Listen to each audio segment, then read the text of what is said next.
যে আমরা ঐক্যবদ্ধ, আমরা সম্প্রীতির বাংলাদেশ গড়তে চাই, আমরা সমৃদ্ধির বাংলাদেশ গড়তে চাই, নানা ধরনের চক্রান্ত। রিসেন্টলি দেখবেন এই শান্ত শিষ্ট ইসলাম প্রিয় শান্তিপ্রিয় মুসলিমদেরকে উস্কানি দেয়া হচ্ছে, উত্তেজিত করার জন্য আমার নবীকে গালি দেয়া হচ্ছে। আরশের অধিপতি আল্লাহ রাব্বুল ইজ্জাতের নামে এমন অশ্লীল শব্দ ব্যবহার করা হচ্ছে যেগুলো মুখে তোলা আমাদের পক্ষে সম্ভব না। প্রিয় ভাইরা, আমরা আজকের এই চাঁপাইনবাবগঞ্জের বিশাল ঐতিহাসিক তাফসীরুল কোরআনের প্রোগ্রাম থেকে এই এন্টারিম গভর্নমেন্টের কাছে বিনীত আবেদন জানাতে চাই, আপনারা শান্তিপ্রিয় মুসলিম জনতার ধৈর্যের পরীক্ষা নেবেন না। ধৈর্যের পরীক্ষা আপনারা নেবেন না।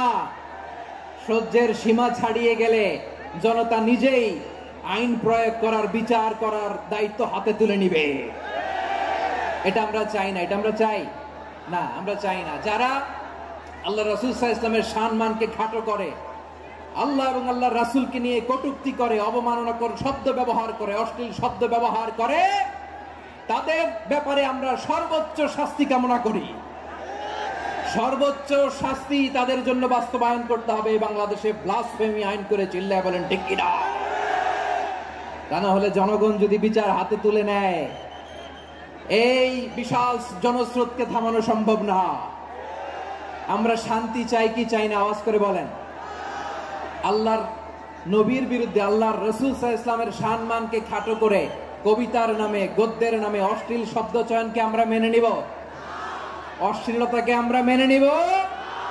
কারণ আল্লাহর নবী আমার ঈমান, আমার নবী আমার ঈমান। নবীকে ভালোবাসা ঈমানের অংশ, শুধু এতটুকু নয়, আমার নবীর ভালোবাসাটাই হচ্ছে ঈমান। চিল্লায় বলো ঠিক কিনা? আমার নবীর জন্য আমরা বুকের তাজা রক্ত বিলিয়ে দিতে রাজি আছি না নাই? রাজি আছো মুসলমান? কারা কারা রাজি?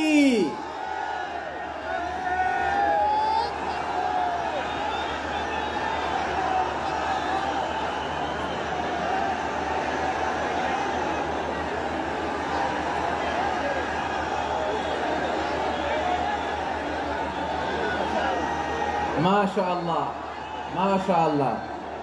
বসুন, থামুন। ফিদাকা আবি ওয়া উম্মি ওয়া নাফসি ওয়া রূহি ইয়া রাসূলুল্লাহ।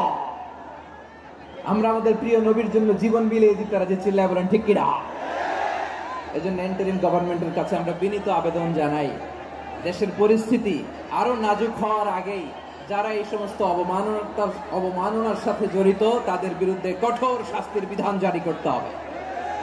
আজকের এই বিশাল তাফসীরুল কোরআনের প্রোগ্রাম থেকে এই দাবি জানিয়ে আমরা মহাবিশ্বের মহাবিশ্বয় মহাগ্রন্থ আল কোরআন আল কারীম থেকে আলোচনা শুরু করছি। আওয়াজ করে পড়ুন ইনশাআল্লাহ।